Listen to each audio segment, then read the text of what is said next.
ABN కథనాల ప్రకంపనలతో Machilipatnam minority గురుకుల పాఠశాల principal ను సస్పెండ్ చేస్తూ అధికారులు ప్రకటించారు.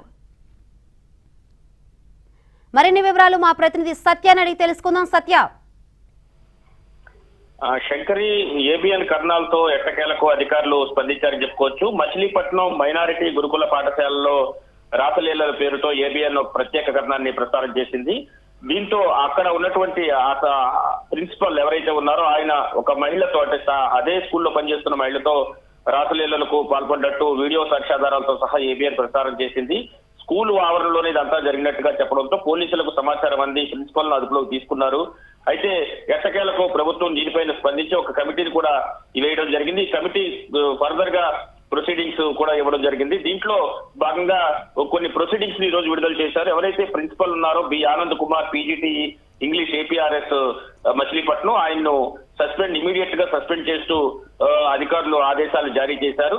దీనిలో భాగంగా ప్రస్తుతానికి తాత్కాలికంగా ముస్లూరుకు చెందిన ఏపీఆర్ఎస్ స్కూల్ కు చెందినటువంటి ప్రిన్సిపల్ ను తాత్కాలికంగా అదనపు బాధ్యతలు అప్పగిస్తూ ఇమీడియట్ గా ఆనంద్ కుమార్ ను రిలీజ్ చేయాలని చెప్పి ఆదేశాలు కూడా జారీ చేసిన పరిస్థితి అయితే ఉంది.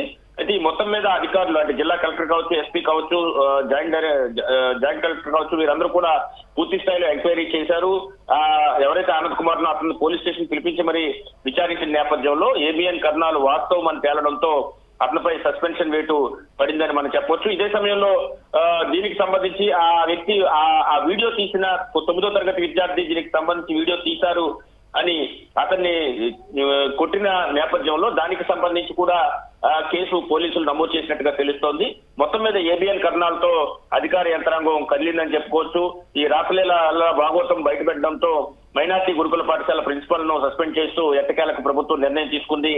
ఈ నిర్వాకాన్ని ఉన్నతాధికారుల దృష్టికి ఆధారాలతో సహా ఏబిఎన్ తీసుకువెళ్లడంతో ఎట్టకేలకు అతను సస్పెండ్ చేశారు. ఇదే సమయంలో ఎవరైతే ఈ వీడియో సీక్రెట్ గా తీశారని భావిస్తూ ఆ విద్యార్థి పైన కూడా ఈ ప్రిన్సిపల్ అగ్రెసివ్ గా పోవడంతో ఆ విషయం పైన కూడా కేసు నమోదు చేసినట్టుగా తెలుస్తోంది. 9వ తరగతి స్టూడెంట్ ని మెర్సిలెస్ ఎటువంటి కరుణ చూపకుండా అతన్ని గట్టిగా కొట్టడం జరిగింది. దీంతో జువైలైన్ యాక్ట్ కింద కూడా అతనిపై కేసు నమోదు చేసి జువైలైన్ జస్టిస్ యాక్ట్ కింద కూడా కేసు నమోదు చేసి ఎఫ్ఐఆర్ ను పోలీసులు కట్టినట్టుగా ఆ సస్పెన్షన్ ఆర్డర్ లో చెప్పారు. ఈ క్షణం నుంచి అతను సస్పెండ్ అవుతున్నట్టుగా ఏపీఆర్ఎస్ సొసైటీ గుంటూరుకు సంబంధించి సెక్రటరీ ఆర్ నరసింహారావు ఒక ప్రొసీడింగ్స్ ను విడుదల చేయడం జరిగింది. ప్రస్తుతానికి ఏపీఆర్ఎస్ మచిలీపట్నం మైనార్టీ గురుకుల పాఠశాలకు ముసునూరు, పశ్చిమ గోదావరి జిల్లా, ఏలూరు జిల్లా ముసునూరుకు చెందినటువంటి ప్రిన్సిపల్ ఎఫ్ఏసి ఇన్ఛార్జ్ గా నియమిస్తూ ఉత్తర్వులు ఇచ్చారు. పి సాంబశివరావు ఇమీడియట్ గా ఈ ఆనంద్ కుమార్ ను రిలీవ్ చేయాలని కూడా ఆదేశాలు జారీ చేసిన పరిస్థితి అయితే ఉంది. మొత్తం మీద ఏబిఎన్ కర్నాలకు ప్రభుత్వం దిగిరాక తప్పలేదని మనం చెప్పుకోవచ్చు. రైట్.